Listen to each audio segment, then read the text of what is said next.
That was yesterday. And then today is actually working on it. So that's got to be the week.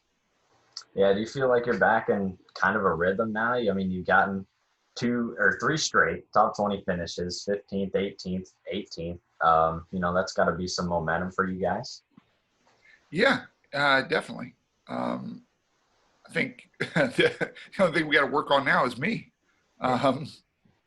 Because over the course of those finishes, obviously I was getting burned under the seat in two of them. And honestly, I feel like I kind of let us down at the end of the race. Now I had a kind of a reason at Texas and Kansas. I was in a lot of pain, but I really feel like we could have finished probably better than we did there, those two, because we had late restarts in both of those races. And I didn't really pick up spots. I just kind of held where I was. And normally I feel like I should be a guy that's moving forward. And then here at Road America, I got damage on lap 1 and cut a tire down. Eventually wound up kind of grinding off the Heim over on the left front lower and kind of hurt the car. And it never really handled the same way it did the first couple of laps before that happened. So just kind of fought back from that. So if we work on me, I think we're going to wind up being in a lot better spot. Yeah, and you guys haven't been starting very well. The draw has not been friendly to you. I know you said some things about that. How has it been, when you start back there 36th or something like that, and you got to drive through everybody, to get, a decent finish? Well, I mean, I could blame that on the damage that we got on lap 1. I mean, I was probably behind a car that I would have never been behind if we were qualifying. But regardless, I mean, that's just something you got to deal with on a road course. There's only kind of limited opportunities to pass. So that kind of plays into the track position thing. We were kind of racing the 99 car really close in the owner's points there, and he started a little further ahead. And when we had the first delay, the first lightning delay, he had told me he had gotten up to 14th. And obviously we were fighting everything that we were fighting because we got the damage on lap 2. And it's like, well, crap, that's somebody that I was racing heads up in the points, and I never really ever had a shot at getting there until the last lap of the race. He beat me by 1 spot. He beat me by about 10 feet. So, but I really didn't see him all day, and it's because of where we were from a track position standpoint. So, yeah, I think there's better options, RJ. I think we could probably, in the regular season, reward how you finished in the previous race. I mean, that seems really simple. Like this formula thing, it's been explained to me. I get it. I don't think the average fan is going to get this. And I just think it's really important to just make it to where the people that understand this, the easiest are the fans. And you just go, okay, well, he's starting on the pole because he won the last race. Okay, sounds great. That's a nice little perk. And then when we get to the playoffs, make sure that the playoff drivers start first. I get that. And then do it based on how they finished in the last race. Or you could do it based on how they are in the playoff standings, which I think is probably more fair, right? Because then somebody goes, well, man, I'm racing him for the cutoff spot. Well, you're starting right next to him. Yep. So that's as fair as it can possibly be. And then the rest of the field could be set by the previous race and where they finished in the previous race. And that just seems like the easiest way of doing this. But instead, we've come up with very convoluted and I'm sure fair way of doing it. It just, I think simplicity wins the day in a lot of these things. And if I was getting to start 18th going into Daytona, well, I would feel a lot better at that than I'm probably going to wind up starting in the mid-20s. Yeah, when they first came out with it, I'm looking at it, I was, a little bit confused trying to get the hang of it, but I guess it's a whole math situation. A lot of people have already decided the cup lineup, but for you guys, I know you finished, 18th. So for a guy that's been stuck in the back with these random draws lately, it's got to be maybe a better feeling. I don't know with the, Daytona road course, unpredictable, but a better feeling that you'll probably get some better starts now. Yeah, I think we're going to be better than we've been. I mean, we literally started 36th. I feel like we started 36 like 5 or 6 times in this deal. So it's definitely going to be improved. I think the NASCAR fantasy players are probably not going to love me there. I think the obvious NASCAR fantasy plays last week was Preston Pardis and me starting in the back row. And obviously both of those wound up turning out to be pretty good bets. I'm not a betting guy, but that looked like a pretty good bet. So I might not be as easy money moving forward. We might might lose our popularity on that platform. Yeah, I actually looked that up. You guys have had 11 starts just with the random draw. You've had 11 starts outside the top 30 since we've returned. So you've passed up. I've noticed that during the races they'll put up a graphic biggest movers, and you'll be right there because you'll be starting back and you'll pick Generally, so many spots and get to the mid pack. I mean, that's awesome what you guys are able to do from back there. And how have you been able to regroup, this whole season since the pandemic has hit? yeah. It's been obviously it's been kind of a whirlwind. I think it says a lot about our team and what we've been able to do from a equipment standpoint, people standpoint. We've had some turnover with people lately, so that's been kind of tough. But I feel like the team has kind of rebounded. Buddy Cisco, a guy who for a long time has worked for Penske and Brakaslowski Racing and won in the Truck Series with Spencer Boyd, that deal at Talladega. He's my crew chief now. That transition's been his first race was at Road America, so that's been a different transition. And he is a no-nonsense guy, and I love it. We've also brought in Frankie Kerr to kind of be a competition director and kind of oversee things because we felt like we just had a lot of problems earlier in the season that were mechanical issues with the cars. I feel like bringing in a couple of veteran guys like that could really help the team, and I feel like they have. So there's been some change there, but overall, when you talk about like me coming from the back of the field and having to do that a lot, I mean, that says more about the car than it says about me. I mean, honestly, and that's not me just trying to be like humble about it. It's easy to pass people when your car is just faster. Mm-hmm. And I feel like our car is realistically a top 20 on speed car. Like that's where we should be. If I just took myself out of here and plugged in another driver, wouldn't matter. I still see us as a top 20 equipment team. And that's where we ought to be. So when we're finishing here, that's not a surprise to us. Does it feel good? Yeah, because we've had a really tough up and down season. But I feel like we should be up around that 15th to 18th place marker basically every week. Yeah, and you talked about guys that you go in there and you feel like you need to beat. Like this weekend, you said the 99 of Josh Bilicki. You felt like you needed to battle with him. And a lot of people or casual fans think that you guys really aren't fighting for anything. But, there are people that you guys go into week in, week out for owners' points that, you need to compete with. Yeah. And for us this year, that's happened multiple times where it's been a heads up one-on-one fight with somebody going into the race. And quite frankly, we've won that a couple times and we've lost it a few times. The 74 was one of those at Atlanta. We went in there, it was like a 1-point separator and he finished like 15th or something. And I think we wound up finishing 21st, but we got lucky. Somebody else had an issue and fell back a lot further than we thought, right? Josh was one of those this weekend at Road America. He did a fantastic job. He got stage points, led laps. I did a terrible job. I wrecked our car on the first lap. So sometimes you just got to tip your cap to the other side with this stuff. Obviously I felt like I hurt our chances of even competing at all, but he got stage points. When you're doing that, I think he gained like 30 points in that race. Well, 30 points is the equivalent of finishing like 7th in the race. Well, that's a pretty high barrier to try to clear for us.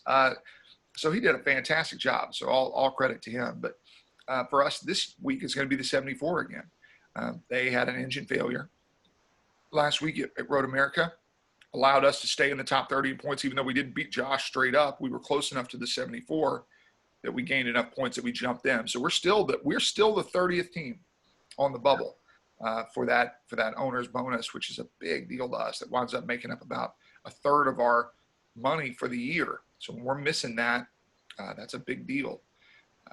And I think we're 10 or 12 points clear of the 74 right now. So basically what we know is if we go and execute a good race, that's probably going to take care of that. And we're looking at those people in front of us. I think I'm a couple points behind the 78 car. And we're looking at getting a cushion here. But Scott Heckert is a really good road course racer, and he's going to be in that 78 this week. So those are the type of people that you got to measure yourself against and go, okay, these guys are road course specialists. feel like I'm pretty good on a road course.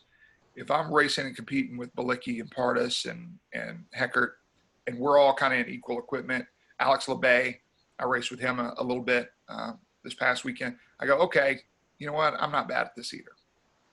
Yeah. So you talk about the road course race this weekend, going to Daytona. For me, living in Florida and being near Daytona, it rains all the time. And you just did, I think it was, I don't know how many laps were really in the wet conditions. Had you raced in the rain before this weekend? Yeah, I had. I'd raced sports cars in the rain. A little different with a 700 horsepower Xfinity car, but honestly, I could say that it had more grip than I thought it would. But it was very light rain, right?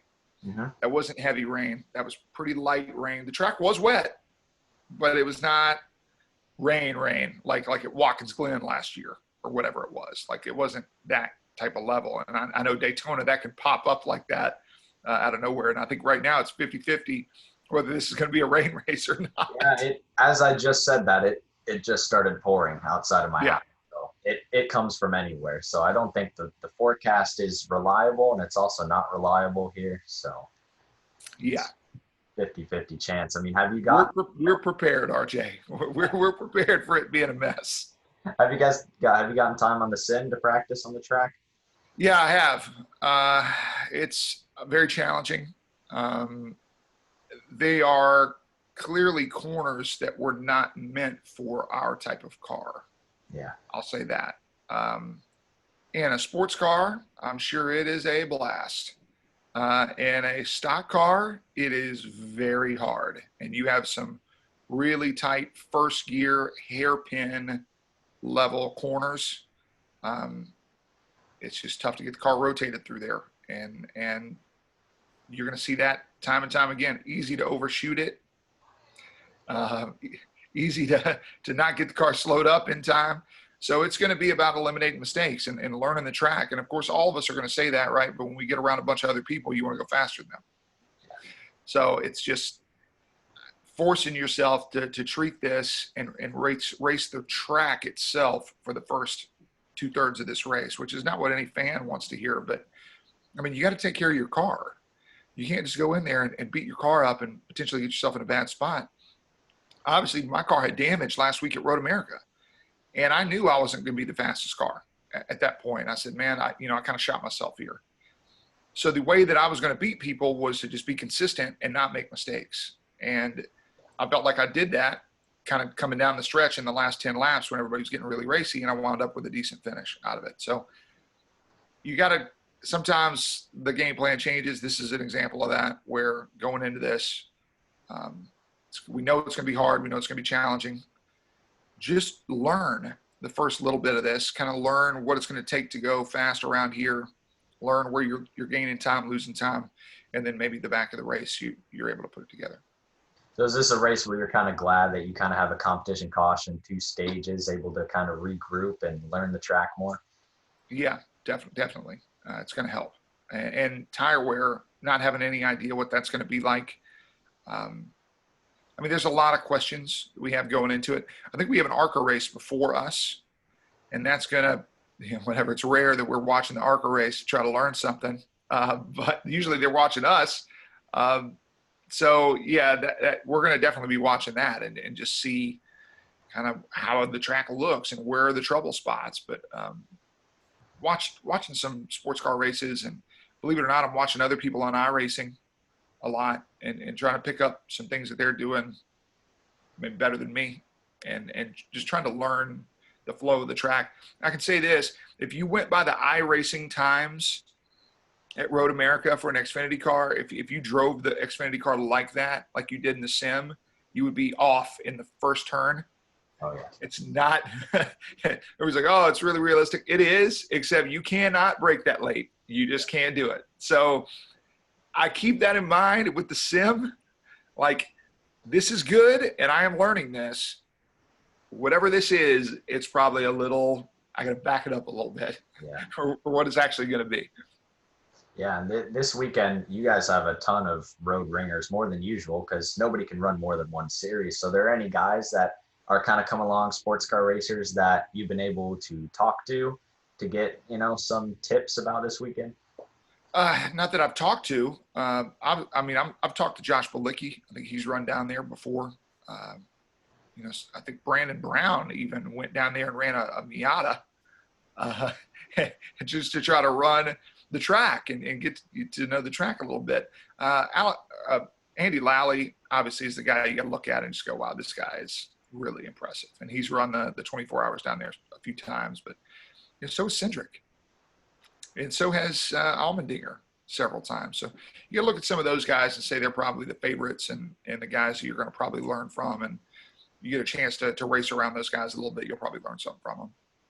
Do you think it's better for the field? Maybe people are more relieved that Allmendinger has to start like mid-pack because those guys don't have as many owners points. Well, though this weekend he probably will start up front if we're going by the same if we're going by the formula, but I think owners points are acclimated into that. So he might be maybe 10th, 15-ish with the math. Yeah, but he's so smart, RJ. He's gonna be smart about getting up there. And we know that he's gonna get up there.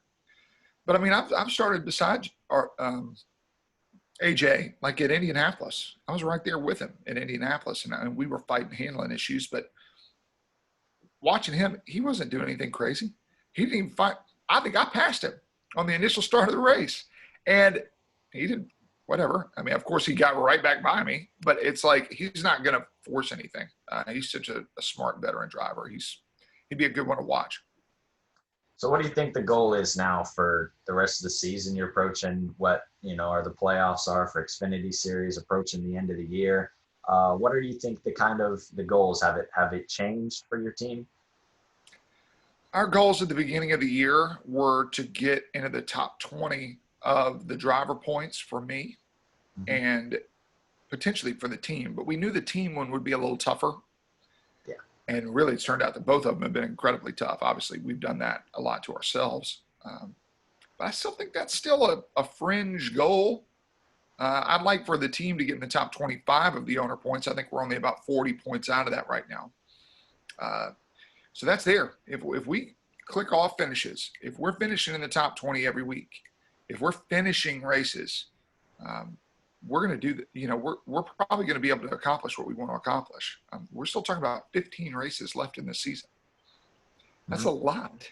Yeah. I mean, that's basically almost half of our season. So as long as it's been as weird a year as it's been in all this, it feels like we're, whatever, 2/3 of the way through, but we're really not.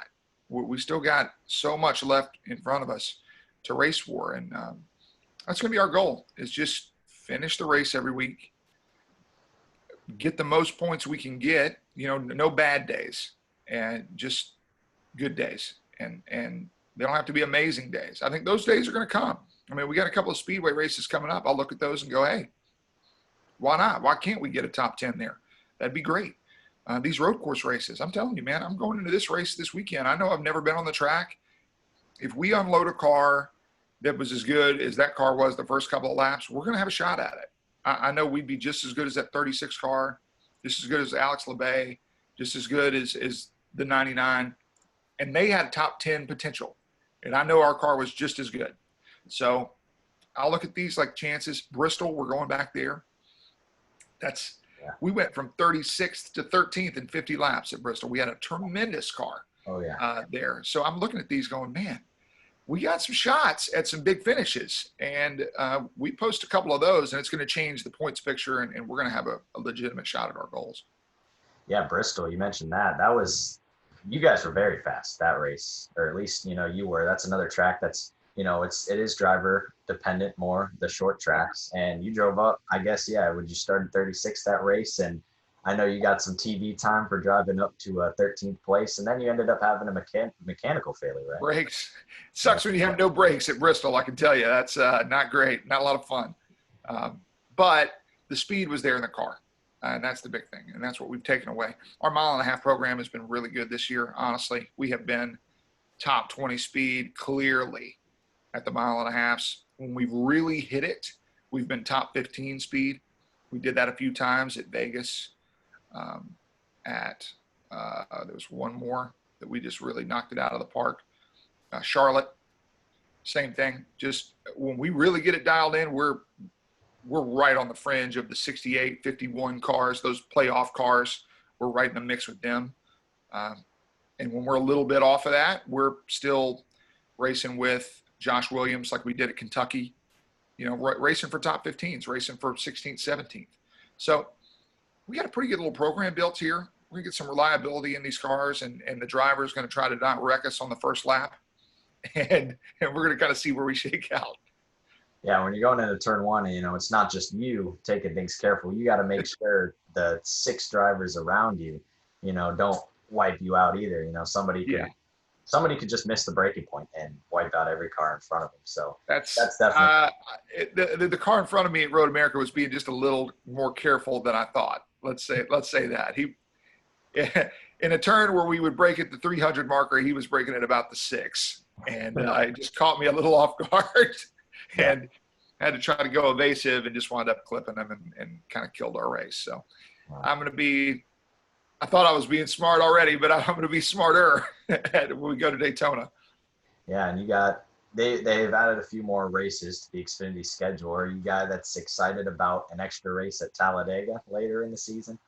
Absolutely. I mean, Talladega, for me, being from Mississippi, that's kind of the closest race that we have. Yeah. And the potential of having fans and being able to maybe do something for our sponsors here who have been so cool all year with the fact that we have not been able to do any hospitality. We have not been able to do tickets and pit passes and all these sorts of things. And that's coming back to us a little bit, where that's getting better. We're now at Road America, for example, they allowed fans. Skyview was on the car. We're able to bring the owner of Skyview, bring the owner of Market Rebellion out to the racetrack. We had a little hospitality thing set up out there. They were socially distanced. Fans did a great job. Thought Road America put on a great show. I didn't notice a lot of difference from when we're there normally. I think they did limit some of the fans, but I'm just telling you, the fans were rowdy. Everybody was having a great time. There's a feeling like we're maybe a little over the hump now, and this is going to be getting better. And I think that's encouraging for us from a sponsorship side. And with these races that have been announced, going to Bristol, that's A&N Adjusters and Gilreath Farms Red Angus, that's their home race is Bristol. And Richmond after that, and Martinsville that we're going to, and Kansas and Texas, these races that we've been to. We got a little bit of a notebook, and we're going to be able to go back and maybe try to do a little better. So the way the schedule lines up for us, we love it. I mean, we're excited about it. Heading back to Phoenix, that's one that I feel like owes me one. We're going to finish up there, and I can see the finish line in front of us with this, where it's been this wacky year, and now it's the home stretch. Getting to go to Vegas, where I live, getting to go to Las Vegas and do that, and that was one where we kind of had our debut as a team. Really, we weren't in the Daytona race. We didn't qualify, and then we went to Vegas, started in the back, and drove to like 11th in 30 laps. I mean, it was legitimately the fastest mile-and-a-half car I have ever been in my life. We're going to get a chance to go back there and kind of get a little retribution in my home city. So that I love it. I'm excited. I wish we were racing every day, RJ. I'm just in that mood right now. I feel like we're kind of turning things around, and I think the teams in front of us see us coming, and they've seen us coming all year, man. I mean, these teams have told us, like, man, you guys are fast. It's going to turn around. It's going to turn around. Well, I feel like, yeah, it's turning around, and it's finally we're getting the ball rolling downhill, and it's really fun to be a part of it. Yeah, without practice, it's hard to kind of get momentum as the weekend goes on. But as you go to these tracks for the second time, I mean, like you mentioned earlier, you guys have had some amazing mile-and-a-half cars at Vegas. I think Charlotte, you guys were awesome there as well. So, do you kind of take those notes from exactly what you did there and say, let's do it again? Yeah, absolutely. And it's going to depend on some factors. Like Vegas, we didn't have any PJ1. Charlotte, we did. Okay, well, did that help us? Did that hurt us? How's the race going to play out? We're going back to Kansas. Kansas, I feel like we just needed like just a little more. And so we'll be able to go to the notes. I'll give Buddy the notes on that and kind of what I felt. Texas was so sketchy. It's one of the scariest racetracks you've ever been on in your life. You just feel like you're on ice the whole way around there. Big shout to Eddie Gossage for the absolute disaster that they've turned that track into. It is absolutely terrible. I wish they would blow it up with dynamite. But we're going to go back there, and at least we know what to expect now and know how to adjust the car for it. It's just different every time you go there. so yeah, it's lining up for us, man. It's coming back to us. The biggest thing is reliability, RJ, and when we have made a concerted effort to get that fixed and to get these cars reliable. And we know that that's how we're going to gain points more than anything else, more than speed, more than anything else we do. Having a reliable race car and a driver that doesn't put our car in a bad position. That's how we're gonna get them. Yeah, you guys have had some great momentum. And one more thing, I did ask you to kind of switch it up a little bit. I asked you a while ago before. I said, what does it take for a driver like you to go up to a team, maybe like Rick Ware Racing, and say, hey, I want to drive one of your Cup cars? And you gave me a great answer. And just for the people that don't know, what does that take to kind of go and just grab a Cup ride? Yeah, I mean, the thing is that has been on the table for me now for a few years, where they have basically said open invitation, but I have got to get the sponsorship money together to be able to do it. And so it's providing value to the sponsor, and I feel like I can best do that in the Xfinity series. And personally, for me as a driver, what I know is that team up there is doing it on a limited budget. I have been a part of this with small teams. I have been a part of BJ McLeod Racing. I've been a part of, MBM. I've been a part of these teams. I've been a part of my team when we were a lot worse than this. So, I've been a part of these deals, and you understand going into it, RJ, that there is a limit to what you can realistically do in these cars. They're going to be a 31st to 35th place car.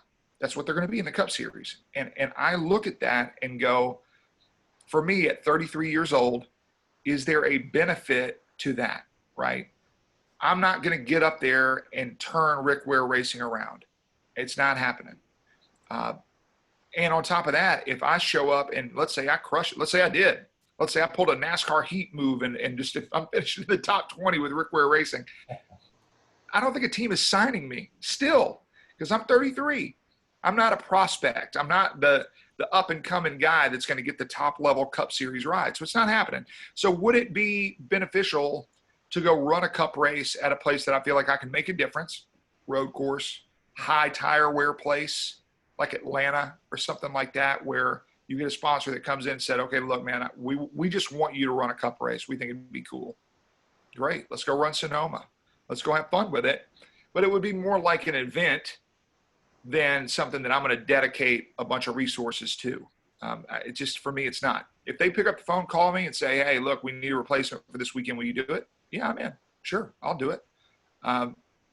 When they're asking for me to bring funding to the table, no, absolutely not. And I get why those guys are doing it. Balicki, Smithley, J.J. Yaley. These are guys that have either been in Cup, Timmy Hill, for example, been in the Cup Series before or are getting their first steps in the Cup Series and trying to establish themselves almost like a Corey LaJoie type of level of, I'm going to drive the smallest team. I'm going to hopefully try to like slowly climb the ladder here. So it makes sense. For me, I don't even feel like I've really had success at the Xfinity level yet. I'm like right on the verge, and I feel like my money is better spent in sponsorship dollars, in funding here, where I can make a better impact and challenge, like with a little more funding, challenge for top tens, challenge for a playoff spot. And it's like for the same amount of money, if you told me, okay, you can like be in the playoff mix in Xfinity at my age. Okay, that keep in mind again, at my age, you can be in a playoff mix or you can run 34th in the Cup race. It's like, for me, that's a no-brainer. Like I'm going to go where I'm going to be more competitive. And I think my sponsors have kind of bought into that as well. So yeah, you think those are kind of the mentalities of guys like Jeremy Clemens who have been there, forever. Brandon Brown's kind of in that same boat as well. Yeah. Now, Brandon Brown is looking at this like he's probably going to try to move up. He's hoping that he outperforms his equipment to the point that a cup team looks at that and says, you know what? Yeah, why can't we get Brandon Brown on the 37 car or something like that? I mean, that's his mentality. Go for it. He's a good driver. They put in an awesome job this year. Doug Randolph, crew chief on that team, incredible job. Former Brad Keselowski racing guy. Yeah. And I got his boss as my crew chief now, Buddy Cisco. So we feel good about the place that we're in moving forward. And, you know, what are our goals? You know, we talked about that earlier. You know what? My goals right now, 1 week at a time. And next year we talk about big goals. Yeah, we fire off good. Do we have a chance at a playoff spot? You don't know how this is going to go, RJ. It might turn out where there's only 10 top drivers in top. When I say top drivers, I mean like in top equipment, right? In cup level equipment, like Junior Motorsports Ride, Penske, you know, Gibbs. There might only be like 9 or 10 of those. Well, if there's only 9 or 10 drivers that are full-time there, that opens up a playoff spot. That opens up 3 playoff spots in our deal. So right now, those playoff spots are Ryan Sieg is one, Brandon Brown is the other one. Well, what if there was another one? What if there was another open spot? Or what if there was 2 more open spots? Can Martin's Motorsports become one of those? Yeah, I think so. I think we're going to be in the hunt for it. I think there's going to be a lot of guys in the hunt for it, but I think we could be one. And when I look at that, I'm excited. And I go, wow, you know, that we're talking about kind of changing the perception of the program and maybe really starting to build something here. And for me, and my goals in my career is just establish myself as a good professional level driver and represent the companies that we got on the car well. And I think we can best do that in the Xfinity series. It's a good home for us. Yeah, I've really enjoyed watching your sponsors, your partners. The paint schemes this year have been awesome. I love the paint. Crushed it. Crushed it. Ryan Pastana, guys, if you want anybody to design a race car for you, I cannot recommend him enough. He has done a tremendous job for us and our partners. Yeah, so you guys think that, you know, the plan is, finish out the year, do good, you know, get those owners points, and then next year kind of regroup, get better, and go after one of those playoff spots you talked about? Yeah, man, we hustled so much in the offseason this past year. I mean, this was kind of a thrown together deal. And Danny Johnson was kind of our crew chief there the first part of the year. And he did a great job for us, right? I mean, obviously I'm excited to have Buddy Cisco there working with us, but DJ is now working for Our Motorsports. They've had a fantastic year over there at Our Motorsports, and he's going to help them. I mean, he's a good crew chief, and I want him to have all the success in the world. And he kind of helped start this program off. Obviously, we had some issues, but I don't think that's necessarily just reflective of him. It was a really quick turnaround thing in the offseason. And I don't feel like we gave him everything he needed to be successful. I feel like we could have done better as an organization. So now going into an offseason, having the experience with the cars, having the experience with the team, being able to potentially try to go get better in an offseason as opposed to just putting things together. We should unload at Daytona in a better place and established in the points where we know that's a race we're going to make and we can just move forward as opposed to trying to dig ourselves out of a hole. Yeah. So one more thing about, since you're in the Xfinity garage and you get to, you know, you see everything from when you're racing there, who are the younger guys that you see that you feel like have the best Cup Series, you know, future ahead of them? Yeah, I think Chase Briscoe is the guy at the top of the list for me now. I think if you're one of those mid-level teams, I always take the approach that for you to elevate yourself, you've got to just find an elite talent. And there are so many guys, and I will categorize them like me, that are good professional level race car drivers. And I'm not going to sit here and say I'm better or worse than anybody else. But I think to really elevate at that level, you got to get a elite talent. Like if your equipment isn't quite as good, you got to get somebody that is just punching above their weight class. And I see Chase Briscoe as maybe being one of those guys.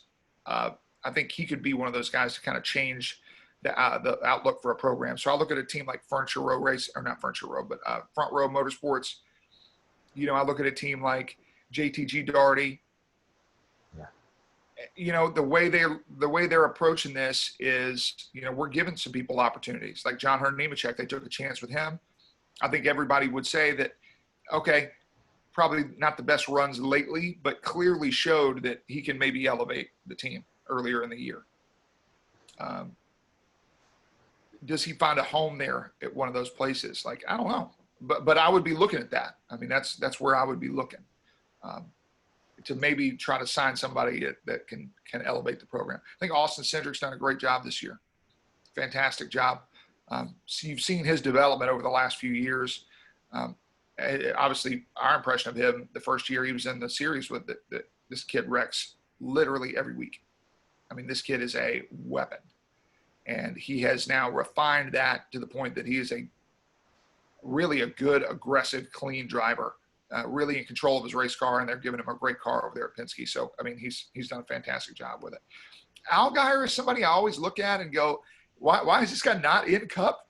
I know. I think he's found a home in Xfinity, but like with the loyalty that his sponsor Brandt has kind of showed, the 48 ride being open, what's going on with the 48, Hendrick affiliation. I mean, they brought him in as the sub driver. You know, is that the guy? I don't know. Are they looking for more of a young prospect? Thing is, I think they've got enough prospects. Like, would you say Chase Elliott is a prospect? Yeah. Maybe. I mean, Alex Bowman, is he a prospect? I don't know. Not really. Yeah. William Byron, is he a prospect? Yeah. Do they need another younger guy? Like, I don't know. I think Allgaier kind of fits the mold there, and has been in the organization, kind of been in the pipeline for a long time now. So there's going to be a lot of stuff going on there. But when the question you asked, who do you think has kind of separated themselves? I think that's Chase. I think what he did at Darlington earlier this year, head to head with Kyle Busch in the last, little bit of that race, whatever. I mean, I think the kid's proven it on road courses, short tracks, mile and a halves, speedway racing. He's one of the most aggressive guys in the field. I mean, to me, he's ticking all the boxes, and super humble kid too. And that's, I think, going to serve him well as he moves up the ladder. Yeah, you brought up Hendrick Motorsports and Allgaier and Brandt's been with him for as long as I can remember, since he was in the 31 and Nationwide. And I kind of thought at first like that was a no-brainer. Bowman needed sponsorship, they needed some guys to come up there, and I was like, well, bring up Allgaier with Brandt, and if you want to further develop a guy like Noah Gragson and then bring him up, if that was their plan, I felt like Allgaier is maybe a driver to transition, maybe a Gragson or something like that in there. Yeah, I think it's a good thought process. And the thing is, man, money in this sport has become so difficult to find, and everybody will tell you that. It's so incredibly hard to find sponsors, and that's why the sponsors that we've been able to have for this season, I mean, the loyalty and the commitment that they've shown to a team that started up, struggled, and have continued to support and wanted to do more to help us. I mean, it's just remarkable. And we wouldn't be here without the support that we've had. But when that money is really hard to find, then any money that you find becomes more valuable, right? And so you have a company like Brandt, who has clearly been a premier sponsor. We're talking millions of dollars a year in sponsorship. That now is so incredibly rare that if you're a sponsor, you're a driver that has that in your back pocket, yeah, that affects negotiations at every level. So those top tier rides, they need money too. And that 48 is an elite top tier ride. And you've heard about how maybe Ally would shift over to Bowman. He needs the money. Well, that leaves an open spot. Yeah. Could Allgaier make a negotiation for that? Honestly, when it comes to like having funding in your pocket, he's one of the few guys that pops to the top of my head right now that doesn't seem to have funding issues, that has a loyal, big-time brand sponsor that is going to stick with him with whatever decision he makes. And so, yeah, I put that as something that's there. And that's how you got to look at it, man. You got to look at it like who's got the money in their back pocket. And it sounds like I'm talking crap, but I'm really not. Who has a sponsor that's willing to write a check that size that can help get them in that seat? It's not they're not deserving of it, because they definitely are. Like Justin Allgaier deserves a ride in any seat that he wants to go to. But he's got to also have Brant in his back pocket to help him get there. And so it's there. That would be awesome. I would love that. I would think that's really cool to see Allgaier up there in the 48. And it would prove that the Xfinity series can put you in a place to be successful at the next level.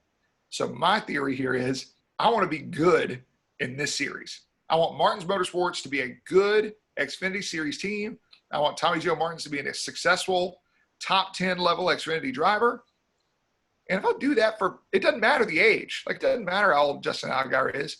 He is seen as one of the best guys at the next level. When you put yourself there, doors open. Yeah. Do you think this kind of whole money sponsorship, I mean, sponsorship is always going to be there, but do you think it changes, with the next gen coming in?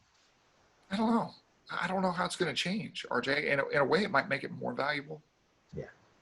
Especially year one. Think about the cost of these cars. I mean, the cost to put one of these things together, and everybody's like, oh, it's going to be a lot better. $300,000, $400,000 car. That's what it is. What happens when you damage it? Yeah. You got to fix it. It's not like right now, perfect example of this. I tore off the nose of my car, ran it into the back of Josh Williams, ran it into the back of the 52 car. Okay. We take it off the car, throw it away. We took it over to the body hanger yesterday, and one day repaired it, new bumper bars in it, bought some new composite parts, going to rewrap it. All in cost to repair that, probably going to be in the $2,000 to $3,000 ballpark. Okay, all in. You do that to the next gen car, I don't know what the cost is, much less if you start getting into suspension parts and other things that you have to purchase from NASCAR, from the suppliers. I don't know. And so in a way, it could make somebody like a BJ McLeod. This is what I told BJ and Rick Ware. And we had this conversation. This is like privileged information. I'm doing it right now. Okay. BJ and me and Rick Ware were standing there talking one day, talking about this new car. It was middle of last year. And Rick said, yeah, we're not going to be able to afford to have a lot of these cars. I mean, think about the upfront money that's going to cost, right? I mean, Rick Ware's got 4 teams. He's got to have at least a primary and a backup for every one of the cars. So he's got to buy at least 8. And you're talking about $2, $3, $4 million worth of cars that he's going to have to buy. They don't have that kind of cash on hand, man. That's not happening. That's not how a business like ours operates, without a lot of cash in the bank sitting there. So in a way, it might make it way more valuable.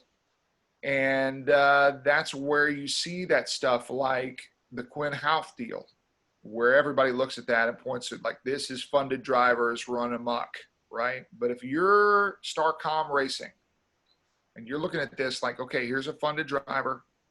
He's young. We know we're going to make him better over the course of the year.